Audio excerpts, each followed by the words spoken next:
एक सुपरमार्केट, सब कुछ बिल्कुल नॉर्मल चल रहा था।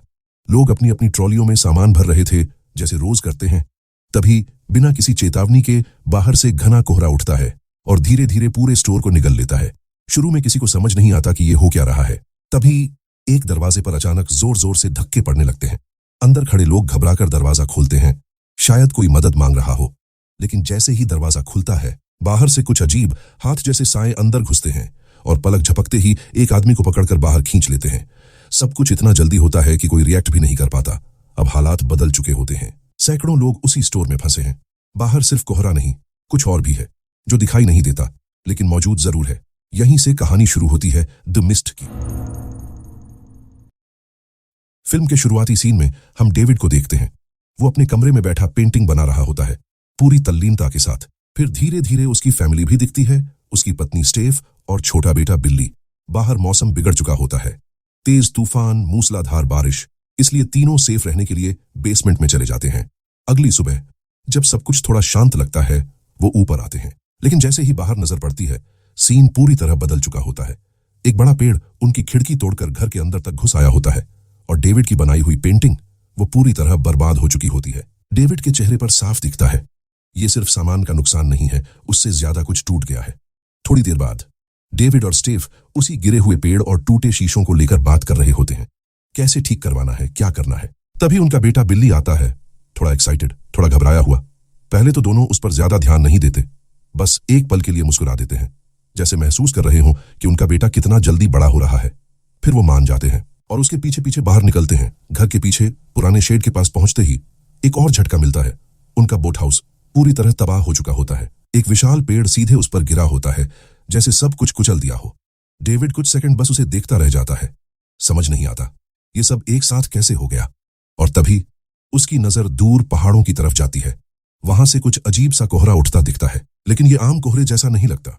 इसमें कुछ अलग है, कुछ अनकहा, जो अंदर तक बेचैनी पैदा कर देता है। वो वहां पहुंचता है और देखता है कि हालात सिर्फ उसके घर तक सीमित नहीं है। हर तरफ पेड़ गिरे पड़े हैं, चीजें टूटी हुई हैं, जैसे पूरा इलाका किसी तबाही से गुजरा हो। ब्रेंटन की कार भी बुरी तरह डैमेज हो चुकी होती है। डेविड इंश्योरेंस की बात करता है तो ब्रेंटन कहता है, थोड़ी देर में देता हूं। फिर कैजुअली पूछता है, वैसे तुम लोग सुपरमार्केट जा रहे हो? डेविड और उसका बेटा वैसे भी वहां जाने वाले होते हैं, तो वो उसे भी साथ ले लेते हैं। तीनों गाड़ी में निकलते हैं और रास्ते में एक अजीब नजारा देखते हैं। वो कहता है, डैड मेरे साथ चलो, कुछ दिखाना है। डेविड फैसला करता है उसे पड़ोसी ब्रेंटन के घर जाना चाहिए, क्योंकि जो पेड़ बोट हाउस पर गिरा है वो उसी का लगता है और इंश्योरेंस क्लेम के लिए उसकी जानकारी जरूरी होगी। मिलिट्री के कई ट्रक उसी पहाड़ों की तरफ तेजी से बढ़ रहे होते हैं, जहां से वो अजीब कोहरा उठ रहा था। ये देखकर सब थोड़ा असहज हो जाते हैं और तभी ब्रेंटन को एक पुरानी कहानी याद आती है। इस टाउन में सालों से एक अजीब अफवाह चलती आ रही थी कि पहाड़ों के पास कभी एक यूएफओ क्रैश हुआ था और वहां मिले एलियंस पर सीक्रेट एक्सपेरिमेंट हो रहे हैं। ये बात एक बुजुर्ग औरत ने फैलाई थी, लेकिन ज्यादातर लोग इसे मजाक समझते थे। किसी ने भी उसे सीरियस नहीं लिया। लेकिन आज वो सब याद आना अचानक इतना भी बेकार नहीं लग रहा था। कुछ देर बाद वो लोग सुपरमार्केट पहुंचते हैं। अंदर जाने से पहले ही डेविड नोटिस करता है फोन नेटवर्क नहीं आ रहा, सब कुछ डेड लग रहा है। वो अपने बेटे बिल्ली को ब्रेंटन के साथ अंदर भेज देता है और खुद पब्लिक फोन से स्टेफ को कॉल करने की कोशिश करता है, लेकिन फोन भी काम नहीं करता। अब उसके पास ज्यादा टाइम नहीं होता। वो सोचता है जल्दी से सामान लेकर निकलना चाहिए और वो भी अंदर चला जाता है। अंदर का माहौल पहली नजर में सामान्य लगता है। स्टाफ काम कर रहा है, लोग घूम रहे हैं। वहीं उसे सैली दिखती है जो वहां काम करती है, और उसका दोस्त ओली भी नजर आता है। डेविड वापस अपने बेटे के पास आता है। उधर ब्रेंटन अलग होकर अपने लिए सामान लेने निकल जाता है। स्टोर के अंदर अलग अलग लोग हैं, उन्हीं में एक अमांडा भी नजर आती है। और तभी 3 मिलिट्री सोल्जर्स भी अंदर आते हैं, जैसे किसी खास काम पर हो। पास ही एक बुजुर्ग औरत बाकी लोगों से कुछ कह रही होती है। उसकी बातें थोड़ी अजीब लगती हैं, लेकिन इस वक्त कोई ज्यादा ध्यान नहीं देता। अचानक एक मिलिट्री पुलिस वाला अंदर आता है, सीधा उन तीनों सोल्जर्स के पास जाता है और उन्हें कहता है 5 मिनट में पहाड़ों के पास पहुंचना है। ये सुनकर माहौल थोड़ा और भारी लगने लगता है और तभी पूरे टाउन में इमरजेंसी सायरन बज उठती है। तेज आवाज, हर किसी के चेहरे पर कंफ्यूजन। किसी को समझ नहीं आता कि आखिर हो क्या रहा है। तभी दरवाजा खुलता है और डैन नाम का एक आदमी अंदर घुसता है। उसका चेहरा खून से सना हुआ, सांसें तेज, आंखों में डर साफ दिखता है। वो हांफते हुए बताता है, उस मिस्ट के अंदर कुछ है, कोई क्रिएचर, उसने मुझ पर हमला किया और मेरे दोस्त को उठाकर ले गया। ये सुनकर सब सन्न रह जाते हैं। भीड़ में से एक आदमी हिम्मत करके बाहर अपनी कार तक जाने की कोशिश करता है। जैसे ही वो दरवाजे के पार जाता है, कोहरा उसे पूरी तरह ढक लेता है। कुछ सेकंड और फिर बाहर से उसकी दिल दहला देने वाली चीख सुनाई देती है। अंदर खड़े लोग जड़ हो जाते हैं। अब डर साफ दिखने लगता है। उसी पल जमीन जोर से हिलती है, जैसे अचानक भूकंप आ गया हो। शेल्फ हिलते हैं, लोग संभल नहीं पाते कोई गिर जाता है, कोई दीवार पकड़ लेता है। कुछ देर बाद झटका रुकता है और सब फिर से चुप हो जाता है। इस सन्नाटे में मेलिसा नाम की एक औरत बोलती है। उसकी आवाज कांप रही होती है। मेरे बच्चे घर पर अकेले हैं, वो मेरा इंतजार कर रहे होंगे। वो लोगों से मदद मांगती है, बस इतना कि कोई उसे बाहर तक छोड़ दे। लेकिन कोई भी उस कोहरे में कदम रखने को तैयार नहीं होता। कुछ सेकंड की खामोशी, फिर वो खुद ही फैसला कर लेती है। बिना पीछे देखे सीधे दरवाजे से बाहर निकलती है और उस मिस्ट में गायब हो जाती है। ये सब देखकर बिल्ली और ज्यादा डर जाता है। डेविड उसे अपने पास खींचता है, धीरे धीरे समझाता है कि सब ठीक होगा। तभी कुछ लोग भी पास आ जाते हैं, बिल्ली से बात करते हैं, उसे शांत करने की कोशिश करते हैं ताकि उसका ध्यान बंटे। थोड़ी देर बाद डेविड कहता है, मैं इसके लिए कुछ बेडशीट ले आता हूँ, और वो स्टोर के अंदर की तरफ बढ़ जाता है। उधर बिल्ली हैटी नाम की लेडी के पास ब्लैंकेट ढूंढते ढूंढते एक अलग कमरे में पहुंच जाता है। वहां उसे दिखता है जनरेटर ठीक से काम नहीं कर रहा, उससे धुआं निकल रहा है। वो उसे बंद करने आगे बढ़ता ही है कि तभी बाहर से शटर पर जोरदार धक्का पड़ता है। आवाज इतनी तेज कि वो घबरा जाता है और तुरंत भागकर बाहर आता है। वो सबको बताता है कि अंदर कुछ गड़बड़ है। स्टोर के कुछ कर्मचारी भी वहां पहुंचते हैं और समझ आते ही कहते हैं कि जनरेटर ठीक करना पड़ेगा। लेकिन दिक्कत ये थी, उसे रिपेयर करने के लिए बाहर जाना जरूरी था। नॉर्मन आगे आता है, कहता है मैं कर देता हूं, लेकिन डेविड उसे रोकता है। बाहर क्या है किसी को नहीं पता, अभी जाना ठीक नहीं। यहीं से बहस शुरू हो जाती है। जिम, जो स्टोर में काम करता है, डेविड पर चढ़ जाता है। हमें पता है अपना काम कैसे करना है, तुम बीच में मत बोलो। बात बढ़ती है और आखिरकार नॉर्मन दरवाजा थोड़ा सा खोल देता है। वो हल्की सी हंसी के साथ कहता है, देखो बाहर कुछ भी नहीं।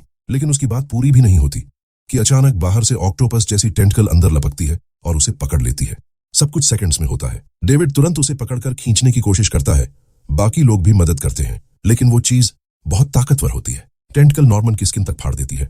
उसकी चीखें पूरे स्टोर में गूंजती हैं और फिर एक एक करके और टेंटकल आती है और उसे बाहर खींच ले जाती है। दरवाजा तुरंत बंद कर दिया जाता है, लेकिन बंद करते वक्त एक टेंटकल अंदर ही फंस जाती है। डेविड पास पड़ी एक भारी कड़ाही उठाता है, पूरी ताकत से उस पर वार करता है। जैसे ही वो हिस्सा कटता है, वो टेंटकल झटके से बाहर खिसक जाती है। तभी जिम धीरे धीरे डेविड के पास आता है, माफी मांगने की कोशिश करता है, लेकिन इस बार डेविड खुद को रोक नहीं पाता। गुस्से में सीधा उसे मुक्का मार देता है। उसकी आवाज भारी हो जाती है, तेरी वजह से एक इंसान मर गया। डेविड का गुस्सा अभी शांत भी नहीं हुआ था। तभी उसका दोस्त ओली आगे आता है और उसे धीरे धीरे संभालने की कोशिश करता है। सांसें भारी हैं, माहौल अभी भी तनाव से भरा हुआ। अब सबसे बड़ी दिक्कत सामने खड़ी होती है, बाकी लोगों को ये सब कैसे बताया जाए। जो अभी हुआ वो इतना अजीब है कि कोई भी पहली बार में मानने वाला नहीं। डेविड जब बाहर की तरफ आता है, उसके कपड़ों पर लगा खून देखकर अमांडा घबरा जाती है। वो कुछ पूछने ही वाली होती है, लेकिन डेविड उसे धीरे से रोक देता है।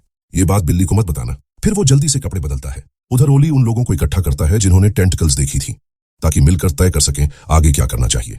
थोड़ी देर सोचने के बाद सब एक ही बात पर पहुंचते हैं, सच छुपाने से कुछ नहीं होगा, बाकी लोगों को बताना ही पड़ेगा। इसी बीच उन्हें ब्रेंटन नजर आता है। डेविड उसे शांत तरीके से पूरी बात समझाने की कोशिश करता है, लेकिन ब्रेंटन का रिएक्शन अलग ही होता है। वो पहले से लॉयर है और शायद इसी वजह से हर चीज को शक की नजर से देखता है। उसे लगता है कि सब लोग मिलकर उसके साथ मजाक कर रहे हैं। बाकी लोग समझाने की कोशिश करते हैं, भला ऐसा करके हमें क्या मिलेगा। लेकिन बात धीरे धीरे बहस में बदल जाती है और फिर माहौल गर्म होने लगता है।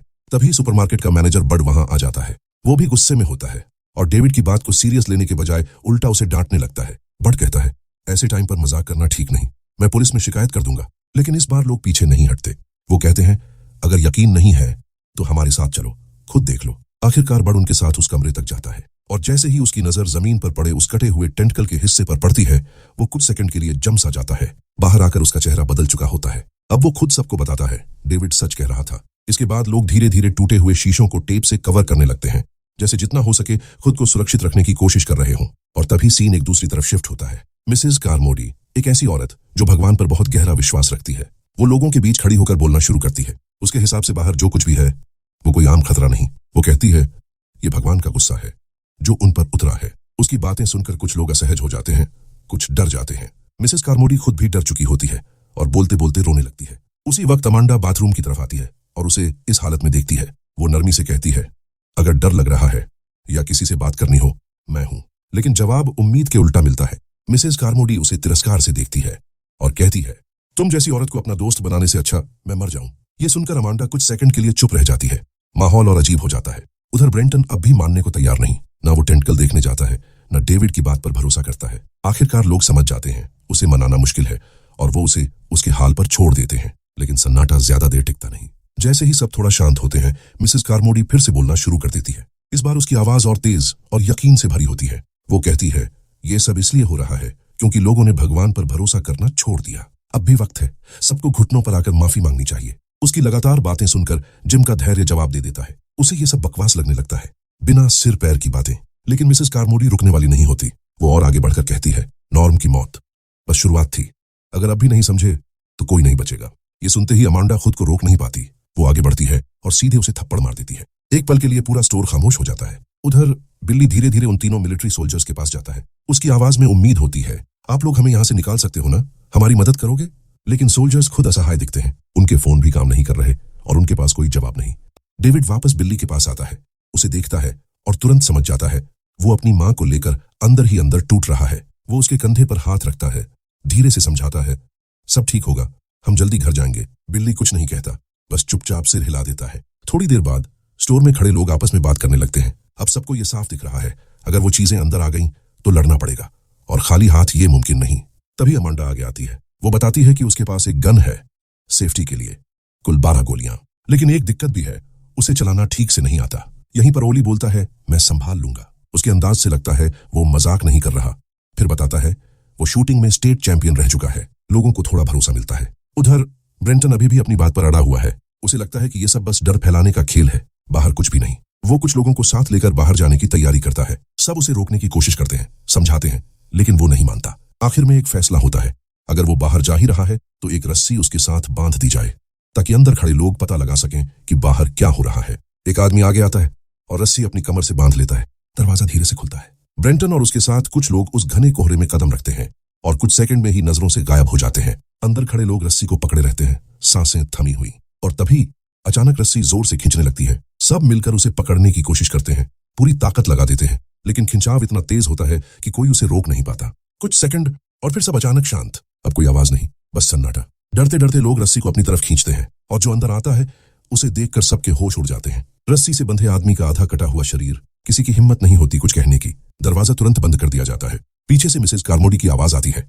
अब तो यकीन हुआ। शाम धीरे धीरे रात में बदलने लगती है। लोग स्टोर के अंदर लाइट्स लगाने लगते हैं, जितनी रोशनी हो सके उतनी जमा करने की कोशिश। इसी बीच सैली के पास तीनों सोल्जर्स में से एक जेस्प आता है। दोनों एक दूसरे को पहले से जानते हैं, शायद पसंद भी करते हैं। जेसप अपने दोस्तों के साथ सिर्फ उससे मिलने आया था। बाहर की तरफ नजर रखी जा रही होती है कि तभी एक बड़ा सा कीड़ा तेजी से उड़ता हुआ आता है और कांच से टकराता है। सब चौंक जाते हैं। वो कीड़ा कांच पर चिपक जाता है और कुछ ही सेकंड में उसी जैसे कई और बड़े बड़े कीड़े आकर कांच पर बैठ जाते हैं। इतने बड़े कीड़े किसी ने कभी नहीं देखे। लोग बस खड़े होकर उन्हें देखते रहते हैं। समझ नहीं आता कि ये सब कहां से आ रहा है। और तभी कुछ उड़ने वाले क्रिएचर्स वहां पहुंचते हैं। वो उन कीड़ों को पकड़ पकड़ कर खाने लगते हैं। ये क्रिएचर्स उनसे भी बड़े होते हैं और कहीं ज्यादा डरावने।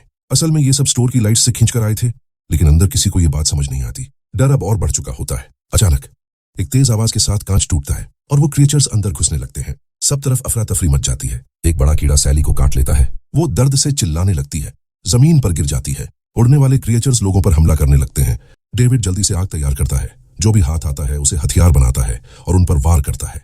लेकिन इस बीच एक आदमी जो के कपड़ों में आग लग जाती है। लोग उसे बचाने की कोशिश करते हैं, लेकिन आग फैल चुकी होती है। डेविड किसी तरह एक क्रिएचर को पकड़कर आग में झोंक देता है। वो तड़पता है और वहीं खत्म हो जाता है। उधर एक बड़ा कीड़ा मिसेस कारमोडी के पास आता है। कुछ सेकंड तक उसके सामने मंडराता है और फिर बिना छुए उड़ जाता है। ये देखकर कुछ लोग और भी घबरा जाते हैं। इसी बीच एक क्रिएचर चुपचाप बिल्ली की तरफ बढ़ रहा होता है। वो बस उस पर हमला करने ही वाला होता है। तभी पीछे से गोली चलती है। ओली सही समय पर पहुंचता है और उसे मार गिराता है। बिल्ली बच जाता है, लेकिन सैली वो नहीं बच पाती। कीड़े के जहर से उसकी हालत बिगड़ती है और कुछ ही देर में उसकी मौत हो जाती है। जेसप ये सब देखता है और वहीं टूट जाता है। सीन धीरे धीरे बाहर शिफ्ट होता है, जहां वहीं आधा कटा हुआ शरीर फिर से दिखता है और इस बार कोई अनदेखा मॉन्स्टर उसे घसीटते हुए अपने साथ ले जाता है। अंदर अमांडा बिल्ली के पास बैठी होती है। उसे बच्चों से खास लगाव है, भले उसके अपने बच्चे नहीं। डेविड उसके पास आता है, उसे थोड़ा संभालता है। तभी उसकी नजर जो पर पड़ती है, जिसका शरीर आधा जल चुका है, वो दर्द से कराह रहा होता है। उसकी हालत ऐसी है कि देखना भी मुश्किल लगे। वो बार बार एक ही बात कहता है, मुझे गन दे दो प्लीज, मैं ये दर्द नहीं सह सकता। लेकिन वहां खड़े लोग, कोई भी उसकी ये बात मानने को तैयार नहीं होता। सब चुप हैं, नजरें चुरा रहे हैं। इसी दौरान अमांडा देखती है हैटी नाम की लेडी की दवाइयां भी खत्म हो चुकी हैं। हालात और खराब होते जा रहे हैं। डेविड ये सब देखता है और फिर ओली और बाकी लोगों के पास जाता है। उसकी आवाज भारी होती है, जो की हालत देखी तुमने, वो अब और नहीं सह पाएगा। अगर कुछ करना है तो अभी करना होगा। अब बात साफ थी, अगर जो को बचाना है तो बाहर जाकर मेडिसिन और पेन किलर्स लाने ही पड़ेंगे। अच्छी बात यह थी कि सुपरमार्केट के ठीक पास एक मेडिकल स्टोर भी था। तभी अमांडा धीरे से बताती है, हैटी अब नहीं रही, कुछ पल के लिए सब चुप हो जाते हैं। फिर लोग मिलकर उसकी बॉडी को स्टोर रूम में रख देते हैं। डेविड जल्दी फैसला लेता है, हमें अभी बाहर जाना होगा। मेडिसिन लेकर आते हैं और फिर यहां से निकलने का प्लान भी बनाते हैं। वो बताता है कि उसकी बड़ी कार बाहर खड़ी है, अगर सब साथ चलें तो शायद यहां से निकलने का रास्ता मिल सकता है। लेकिन अमांडा इस बात से सहमत नहीं होती। वो कहती है, बाकी लोगों को छोड़कर हम कैसे जा सकते हैं। डेविड उसे समझाता है, यहां ज्यादा देर रुकना सुरक्षित नहीं, हमें कोई रास्ता ढूंढना ही पड़ेगा। उसकी आवाज में जल्दबाजी नहीं लेकिन यकीन साफ दिखता है। पहला कदम मेडिसिन। बिल्ली ये सब सुन रहा होता है। वो डेविड का हाथ पकड़ लेता है। आवाज कांपती है, आप बाहर मत जाओ, अगर आपको कुछ हो गया तो। डेविड झुककर उसे देखता है, हल्की सी मुस्कान देता है, मैं वापस आऊंगा। फिर वो बिल्ली को अमांडा के पास छोड़ देता है। जाते जाते एक पल के लिए रुकता है और अमांडा से कहता है, अगर मैं वापस ना आऊं तो इसे लेकर यहां से निकल जाना। वो अपनी कार की चाबी उसके हाथ में दे देता है। टीम तैयार होती है और तभी मिसेस कारमोडी रास्ता रोक लेती है। वो कहती है, बाहर जाना भगवान के खिलाफ है, वहां मौत इंतजार कर रही है। इस बार कोई उसकी बात नहीं सुनता। तभी पास खड़ी बुजुर्ग लेडी आयरीन आगे आती है। वो गुस्से में कुछ उठाकर मिसेस कारमोडी को चुप करा देती है। फिर सीधा कहती है, मैं भी साथ चलूंगी। और बस डेविड अपनी छोटी सी टीम के साथ दरवाजा खोलता है और उस मिस्ट में कदम रख देता है। कुछ सेकंड सब सावधानी से आगे बढ़ते हैं। हैरानी की बात, कोई मॉन्स्टर नजर नहीं आता। धीरे धीरे चलते हुए वो मेडिकल स्टोर तक पहुंच जाते हैं। अंदर जाते ही सब अलग अलग शेल्फ्स में मेडिसिन ढूंढने लगते हैं। जो चाहिए होता है वो मिल भी जाता है। वो वापस लौटने की तैयारी ही कर रहे होते हैं कि तभी एक अजीब सी आवाज सुनाई देती है। सब रुक जाते हैं, आवाज की तरफ बढ़ते हैं और जो सामने दिखता है वो किसी डरावने सपने से कम नहीं। चारों तरफ स्पाइडर्स के जाले और उनमें फंसी हुई कई डेड बॉडीज। लेकिन उनमें से एक आदमी अभी भी जिंदा होता है। वो उसे बचाने की कोशिश करते हैं लेकिन जल्दी ही समझ आ जाता है बहुत देर हो चुकी। उसके शरीर के अंदर स्पाइडर्स अंडे दे चुके होते हैं और तभी बड़े बड़े स्पाइडर्स वहां आ जाते हैं। उनके जाले एसिड जैसे तेज, जो छूते ही सब काटने लगते हैं। अचानक हमला शुरू हो जाता है। एक आदमी की टांग कटकर गिर जाती है और उसी वक्त उस जिंदा आदमी के शरीर के अंदर पड़े अंडे फट जाते हैं। हजारों छोटे छोटे स्पाइडर्स बाहर निकलते हैं। अब हालात पूरी तरह बेकाबू हो जाते हैं। डेविड और बाकी लोग किसी तरह रास्ता बनाते हैं। जो सामने आता है उससे लड़ते हुए आगे बढ़ते हैं, लेकिन इस लड़ाई में कुछ और लोग भी मारे जाते हैं। आखिरकार जो बचे होते हैं वो किसी तरह वापस सुपरमार्केट पहुंचते हैं। अंदर आते ही उन्हें एहसास होता है अब भी बहुत से लोग उनकी बात पर यकीन नहीं कर रहे। तय होता है जेसप से बात करनी चाहिए। वो सोल्जर है, शायद उसे पता हो ये सब कहां से शुरू हुआ। लेकिन जैसे ही वो उसकी तरफ बढ़ते हैं एक और चीज साफ दिखती है। स्टोर के ज्यादातर लोग अब मिसेस कारमोडी की बातों पर भरोसा करने लगे हैं। वो जो कह रही है लोगों को वही सच लगने लगा है। यहां तक कि जिम भी अब उसकी तरफ झुक चुका होता है, क्योंकि जब हमला हुआ था तो किसी क्रिएचर ने उसे छुआ तक नहीं। लोगों को लगता है शायद कारमोडी सच कह रही है, ये सब भगवान का गुस्सा है। लेकिन डेविड और उसकी टीम इस पर भरोसा नहीं करते। वो सीधे जेसप के पास जाते हैं। वहां पहुंचकर पता चलता है उसके दोनों सोल्जर दोस्त गायब हैं और जेसप खुद भी नहीं जानता कि वो कहां गए, क्योंकि वो तो उनके साथ मेडिकल स्टोर गया हुआ था। डेविड कहता है, हम उन्हें ढूंढने में मदद करेंगे, लेकिन बदले में तुम्हें सच बताना होगा। दूर खड़ा जिम ये सब देख रहा होता है। सब लोग मिलकर उन दोनों सोल्जर्स को ढूंढते ढूंढते स्टोर रूम तक पहुंचते हैं और वहां जो दिखता है उससे सब समझ जाते हैं। डर के मारे दोनों ने खुद अपनी जान ले ली। ये देखकर गुस्सा और डर दोनों एक साथ बाहर आने लगते हैं। सब जेसप पर सवाल दागने लगते हैं, आखिर चल क्या रहा है बाहर। तभी जिम अंदर आता है। वो जेसप को पकड़कर सबके सामने खींच लाता है। इसे पता है, ये सब जानता है। अब माहौल पूरी तरह उसके खिलाफ हो जाता है। मिसेस कारमोडी भी आगे आती है, जैसे कोई फैसला सुनाने वाली हो। जेसप डर चुका होता है। आखिरकार वो बोलना शुरू करता है। डेविड के घर के पास जो पहाड़ियां हैं वहां कुछ खुला था, एक पोर्टल दूसरी दुनिया का। जेसप की बात सुनकर सब कुछ धीरे धीरे साफ होने लगता है। वो बताता है, ये कोई साधारण मिस्ट नहीं, ये एक रास्ता है दूसरी दुनिया की तरफ खुला हुआ। वहीं से ये अजीब खतरनाक क्रिएचर्स बाहर आ रहे हैं। साइंटिस्ट्स वहां कुछ एक्सपेरिमेंट कर रहे थे, लेकिन चीजें उनके कंट्रोल से बाहर चली गईं। जेसप खुद को बचाने की कोशिश करता है, मेरी गलती नहीं, ये सब उन लोगों की वजह से हुआ है। लेकिन अब माहौल उसके खिलाफ जा चुका होता है। मिसेस कारमोडी तुरंत बोलती है, तू भी उतना ही गुनहगार है, तूने भी भगवान के खिलाफ कदम उठाया। भीड़ पहले ही डर और अंधविश्वास में डूबी हुई थी। अब उन्हें बस एक दोषी चाहिए था और वो जेसप बन जाता है। डेविड और उसकी टीम चाहकर भी उसे बचा नहीं पाते। लोगों का गुस्सा फूट पड़ता है और कुछ ही पलों में जेसप को चाकू मारकर खत्म कर दिया जाता है। फिर उसे घसीटकर बाहर फेंक दिया जाता है और जैसे ही वो मिस्ट में गिरता है एक भयानक मॉन्स्टर आता है और उसे उठाकर गायब हो जाता है। अंदर रात गहरी हो चुकी होती है। लोग थककर जहां जगह मिलती है वहीं सो जाते हैं। इसी सन्नाटे में बिल्ली धीरे से डेविड के पास आता है। वो एक अजीब सा वादा करवाता है, अगर कभी वो मॉन्स्टर्स मुझे पकड़ ले तो आप मुझे ऐसे मत छोड़ना। डेविड कुछ सेकंड चुप रहता है, फिर बस उसे हिम्मत देने के लिए हाँ कह देता है। अगली सुबह माहौल और बदल चुका होता है। डेविड और उसकी टीम फैसला करती है, अब यहाँ रुकना खतरे से खाली नहीं। मिसेस कारमोडी के असर में आकर बाकी लोग खतरनाक होते जा रहे थे और पिछली रात जो हुआ वो सबके सामने था, इसलिए वो चुपचाप निकलने की तैयारी करते हैं। लेकिन जैसे ही दरवाजे की तरफ बढ़ते हैं वहां मिसेस कारमोडी खड़ी मिलती है, जैसे पहले से इंतजार कर रही हो। डेविड शांत आवाज में कहता है, हमें बाहर जाना है, रास्ता दो। लेकिन वो हटती नहीं, उल्टा उसके साथ खड़े लोग धीरे धीरे डेविड और उसकी टीम को घेर लेते हैं और फिर वो ऐसी बात कहती है जो सुनकर हर कोई सन्न रह जाता है। भगवान का गुस्सा शांत करना है तो बलि देनी होगी एक मासूम बच्चे की। उसकी नजर सीधे बिल्ली पर जाती है।